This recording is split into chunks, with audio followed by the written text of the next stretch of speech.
नमस्कार साथियों, एक बार फिर से आप सभी का स्वागत है। इससे पिछले वाले वीडियो में हमने अंडमान और निकोबार द्वीप समूह के बारे में अच्छे से अध्ययन किया है। आज के इस वीडियो में हम भारत के लक्षद्वीप के बारे में अध्ययन करेंगे और भारत के जितने भी केंद्र शासित प्रदेश है उनको आज इस वीडियो में हम कवर करेंगे। तो चलिए आज की इस क्लास को शुरू करते हैं। तो सबसे पहले आपको मैं एक इंट्रो बता देता हूं कि जो लक्षद्वीप है वो किसी पर्वत श्रृंखला की भाग ना होकर एक परवाल और मूंगे के जीव से निर्मित हुए हैं। किस प्रकार से निर्मित हुए, आइए उसके बारे में अच्छे से समझे। सबसे पहले लक्षद्वीप। लक्षद्वीप कहां पे है?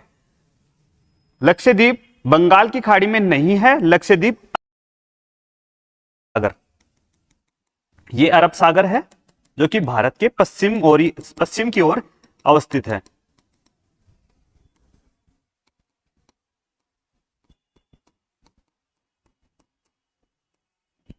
अरब सागर में यहां पर छोटे छोटे द्वीप पाए जाते हैं जिन्हें हम लक्षद्वीप के नाम से जानते हैं। अभी उनके बारे में विस्तार से हम अध्ययन करने वाले हैं। ठीक है, जो लक्षद्वीप है वो एक मूंगे से निर्मित एक चट्टान है जो जीव होता है, जो कि उसे कहा जाता है मूंगा। वो क्या करता है? वो एक उष्णकटिबंधीय सागर में निवास करता है। उष्णकटिबंधीय सागर में निवास करता है, यानी कि वो भूमध्य रेखा के 25 डिग्री उत्तरी अक्षांश और 25 डिग्री दक्षिणी अक्षांश के मध्य ही निवास करेगा। निवास के लिए क्या क्या आवश्यकताएं होनी चाहिए? एक तो सूर्य का प्रकाश अच्छे से वहां पे आना चाहिए। तो यहाँ पे अरब सागर में सूर्य का प्रकाश अच्छे से पहुंच पाता है क्योंकि यह ज्यादा गहरा सागर नहीं है, ये छिछला सागर है। और दूसरा क्या होना चाहिए कि पानी में अवसाद कम होने चाहिए। अवसाद अधिक मात्रा में होंगे तो प्रवाल पनप नहीं पाते, यानी कि जी नहीं पाते। उसके अलावा समुद्र की जो लवणता है वो भी सीमित होनी चाहिए। पानी का तापमान कितना होना चाहिए? 20 डिग्री से 30 डिग्री सेंटीग्रेड के मध्य पानी का तापमान होना चाहिए। तो इन सभी विशेषताओं या फिर इन सभी भौगोलिक कारकों को अनुकूल बनाकर जो जीव जीते हैं उन्हें हम प्रवाल जीव कहते हैं। तो प्रवाल जीव अरब सागर में पाए जाते हैं इस प्रकार से। ठीक है, अब प्रवाल जीव में क्या होता है? सबसे पहले एक मूंगा होता है। मूंगा जिसका खोल कैल्शियम कार्बोनेट का बना होता है, यानी कि इसका खोल कैल्शियम कार्बोनेट का बना होता है। अब ये मूंगा क्या कर रही? अब ये मूंगा है, इसको खाने की आवश्यकता पड़ती है, इसको सुरक्षा की आवश्यकता पड़ती है। तो यहां पे एक जीव और पाया जाता है। ठीक है, यहां पे एक जीव और पाया जाता है जिसका नाम क्या है? शैवाल। और ये क्या है? मूंगा। और जो खोल है वो कैल्शियम कार्बोनेट का बना होता है।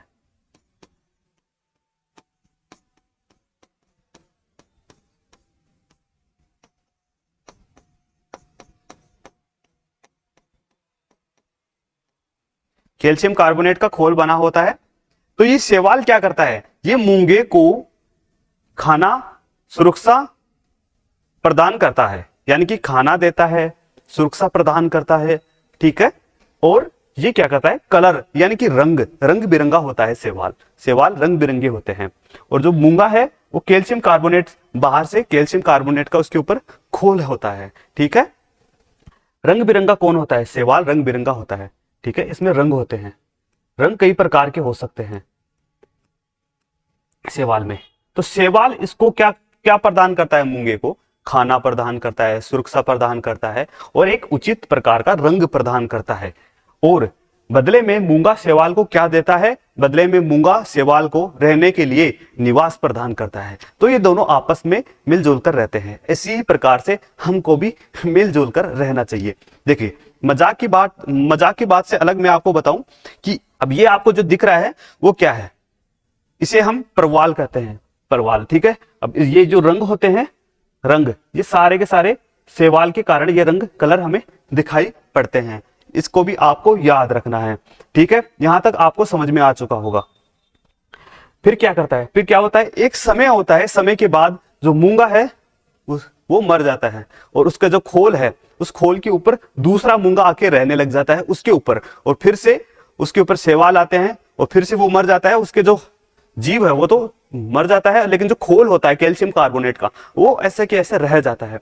अब कैल्शियम कार्बोनेट का ऐसा खोल बढ़ता जाएगा आगे, ऐसे बढ़ता जाएगा और कई हजारों लाखों वर्षों बाद यह क्या होगा, अरब सागर के ऊपर आ जाएगा, क्योंकि अरब सागर इतना गहरा नहीं है। जैसा कि मैंने बताया, जो शैवाल होते हैं वो छिछले सागर में पाए जाते हैं, जहां पे सूर्य की किरणें आसानी से पहुंच पाए।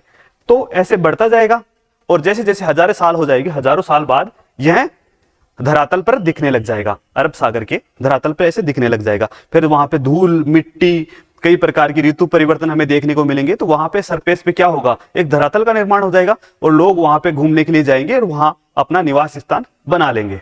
तो इस प्रकार से हमारा जो लक्षद्वीप है वो इस प्रकार से कुछ निर्मित हुआ है। तो आई होप आपको ये मूंगे की जो बातें थी वो सभी के सभी समझ में आ चुकी होगी। ठीक है, एक और ज्योग्राफी से रिलेटेड एक और शानदार बात मैं आपको बता दूं, जो ये है कि परवाल होते हैं, जो परवाल भित्तियां होती है उन्हें क्या कहा जाता है, उन्हें महासागरीय वर्षा वन भी कहा जाता है। ठीक है, महासागरीय वर्षा वन, ये भी आप इंपॉर्टेंट बात है, आप नोट कर लीजिए। इन्हें क्या कहा जाता है,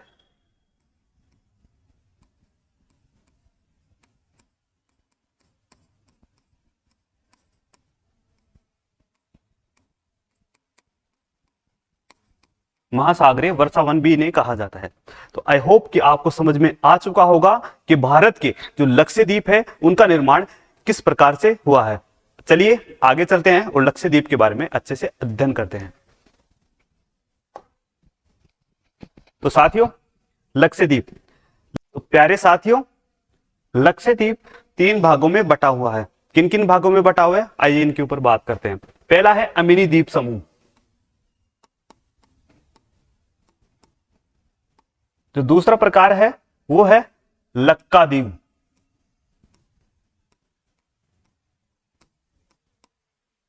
जो तीसरे में आता है वो मिनिकॉय।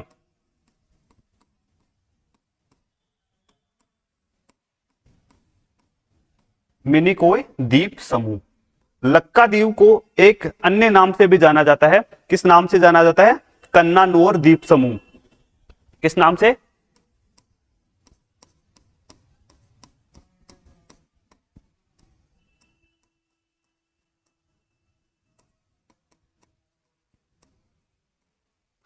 तो लक्षद्वीप इन 3 नामों से जाने जाते हैं। प्रारंभ में लक्षद्वीप का नाम लक्षद्वीप ना होकर क्या नाम था, अमीनी, लक्काद्वीप और मिनिकॉय द्वीप समूह। इन तीनों का नाम लक्षद्वीप के लिए लिया जाता था। आइए इन तीनों को अब अध्ययन करते हैं। कि लक्षद्वीप का बड़ा भाग यहां पे मैं बना देता हूं। तो ये आपको जो दिख रहा है इसको हम 3 भागों में डिवाइड कर लेते हैं। ठीक है, तो पहले कौन सा भाग है, ये इसे कहा जाता है,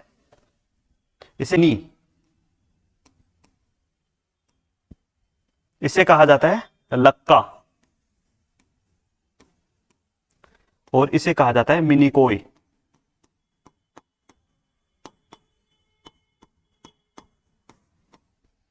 ठीक है, अमीनी, लक्का और मिनिकॉय। लक्का को क्या कहा जाता है, लक्का को एक अन्य नाम से भी जाना जाता है जो है कन्नानोर द्वीप समूह। ठीक है, अब मैं आपको और भी जानकारी दे देता हूं। जैसे कि आपको पता होगा कि जो मिनिकॉय और लक्का के बीच में एक चैनल है, इस चैनल को किस नाम से जाना जाता है, इसे जाना जाता है 9 डिग्री चैनल।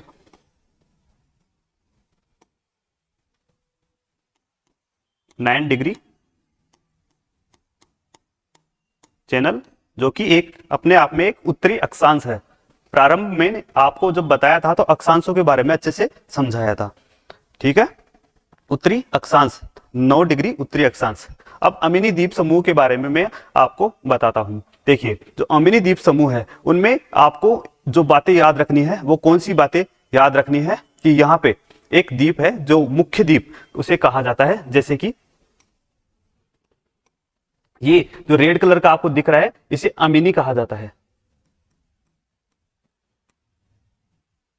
अमीनी, इस अमीनी पे अधिकतर जनसंख्या निवास करती है, जिस कारण से इस पूरे द्वीप को अमीनी द्वीप समूह के नाम से जाना जाता है। और इन तीनों को मिलाकर लक्षद्वीप कहा जाता है। इतना आपको याद रहना चाहिए। अब एक क्वेश्चन और पूछा जाता है कि जो लक्षद्वीप है उनकी जो राजधानी है वह कहां पे स्थित है, तो उनकी राजधानी लक्काद्वीप में स्थित है। ठीक है, तो उसकी उनकी राजधानी का क्या नाम,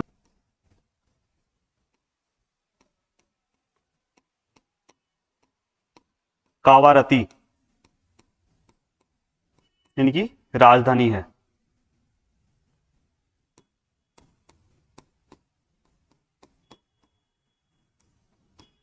कावारती इनकी राजधानी है और लक्काद्वीप में एक एक हवाई अड्डा भी स्थित है। अगर हम घूमने के पर्पज से यहाँ पे जाते हैं तो उसी हवाई अड्डे पे लैंड करते हैं। बहुत से एग्जामों में इससे रिलेटेड क्वेश्चन पूछे जा चुके हैं। तो ये स्थित है, इसे कहा जाता है अगाती।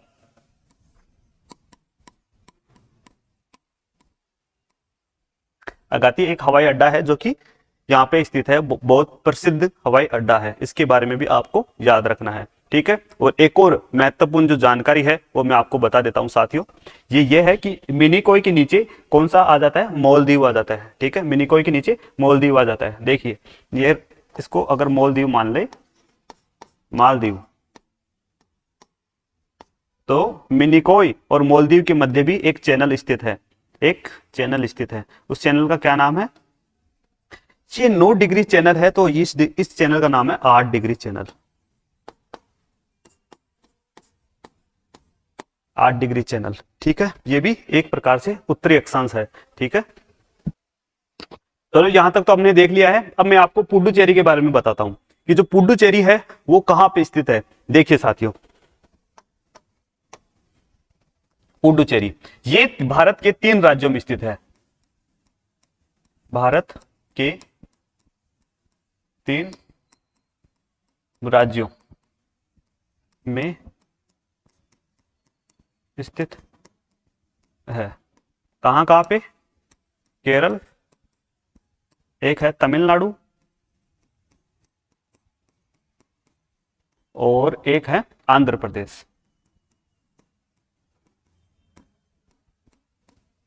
ठीक है, तो केरल, तमिलनाडु, आंध्र प्रदेश, ये तो केरल हो गया, ये हो गया तमिलनाडु और ये हो गया आंध्र प्रदेश। ये 4 आप देख सकते हैं, इन चारों को ही पुडुचेरी कहा जाता है। इन चारों स्थानों को कहा जाता है पुडुचेरी। ये एक राज्य में स्थित ना होकर भारत के 3 राज्यों में स्थित है। जो केरल में स्थित है, यानी कि जो केरल में स्थित है उसे माहे के नाम से जाना जाता है। माहे। जो यहां पे स्थित है तमिलनाडु में, उसे कहा किस नाम से जाना जाता है, कराईकल।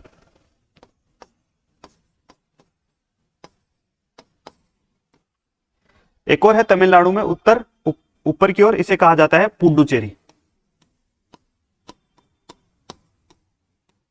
और एक और है, इसे जो आंध्र प्रदेश में स्थित है इसे कहा जाता है यमन।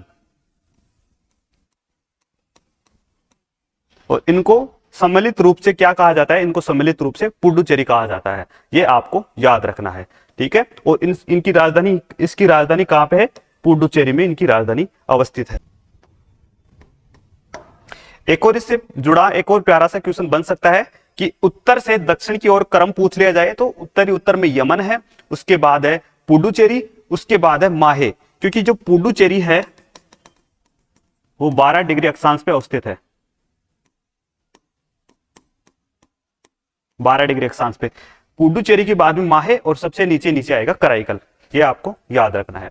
तो ये केंद्र शासित प्रदेश आपका क्लियर हो चुका होगा, जो कि कौन सा है, पुडुचेरी। आगे चलते हैं।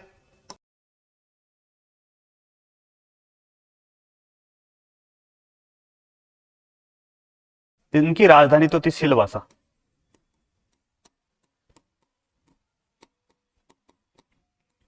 और दूसरा केंद्र शासित प्रदेश था इसके अलावा दमन दीव।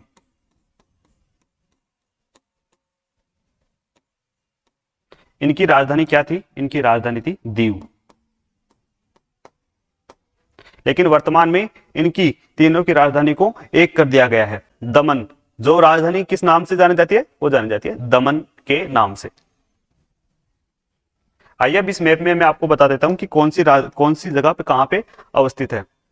सबसे पहले ये गुजरात आपको दिख रहा होगा, ये गुजरात है।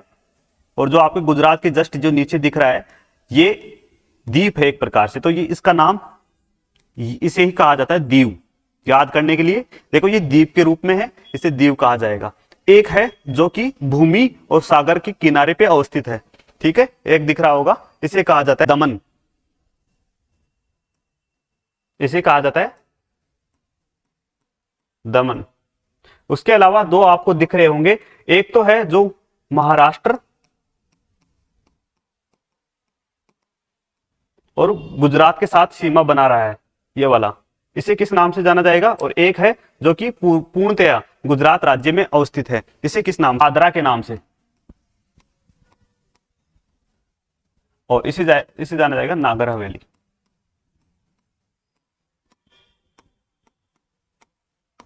साथियों देखिए नाम से लग रहा है कि नागर हवेली, यानी कि जो नगर होता है वो बड़ा होता है, और बड़ा होगा तो वो है दो दो राज्यों के साथ सीमा बना रहा है, और जो दादर है वो केवल और केवल गुजरात के अंदर अवस्थित है। इसके अलावा दमन है वो तट पे अवस्थित है, गुजरात के तट पे अवस्थित है, और जो दीव है वो पूर्णतया महासागर में अवस्थित है। ये आपको एक और केंद्र शासित प्रदेश आपको पता चल चुका होगा। और हाँ, मैंने जस्ट बताया कि 26 जनवरी 2020 को इन्हें ऑफिशियल रूप से मान्यता दे दी गई है। आगे चलते हैं। आगे देखो दो आपको महत्वपूर्ण बातें याद रखनी है, एक और दो केंद्र शासित प्रदेश है, एक तो ये और दूसरा ये वाला, इसे तो कहा जाता है जम्मू और कश्मीर।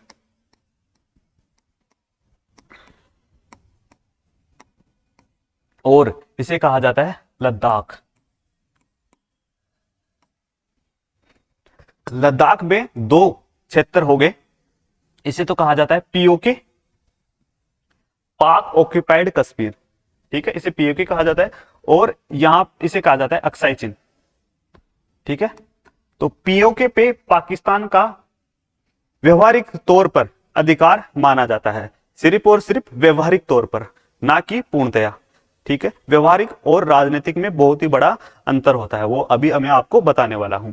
अक्साई चीन पे चीन का अधिकार माना जाता है, वो भी एक प्रकार से व्यवहारिक तौर पर माना जाता है, जो कि क्या थे, इनके ऊपर धारा लगी हुई थी, धारा 370, और इनको एक ही रूप में जाना जाता था, जम्मू और कश्मीर। लेकिन आपको सभी को पता है कि 2019 की बात है, 5 अगस्त 2019 की बात है, तब इन दोनों को अलग कर दिया गया था नरेंद्र मोदी सरकार के काल के अंदर, ठीक है।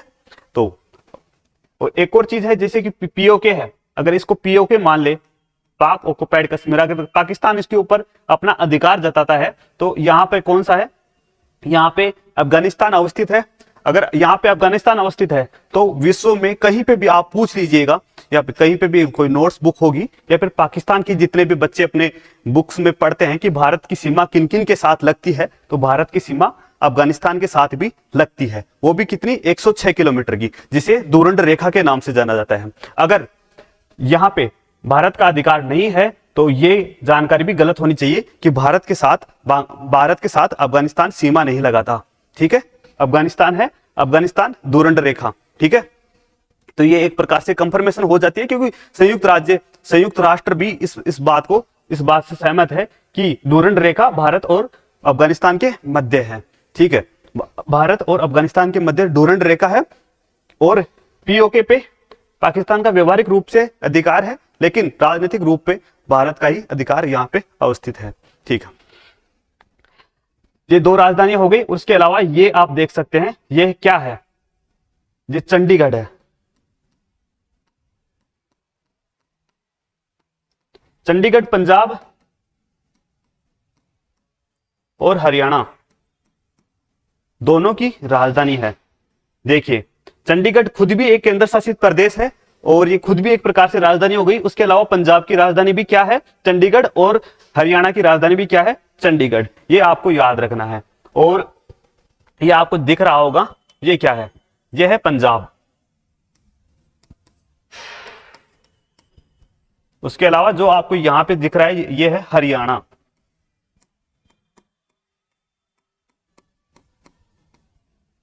और जो आपको ये हरियाणा के पास यूपी के साथ सीमा बनाता हुआ और हरियाणा में अवस्थित जो आपको शहर दिख रहा है, ये क्या है, दिल्ली।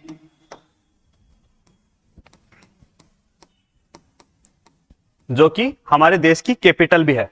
यह भी केंद्र शासित प्रदेश के अंतर्गत यानी माना ये भी केंद्र शासित प्रदेश है। तो आई होप आपको भारत के लक्षद्वीप और केंद्र शासित प्रदेश अच्छे से याद हो चुके होंगे। मैं लेता हूं आपसे अलविदा और मिलते हैं अगले शानदार सेशन में।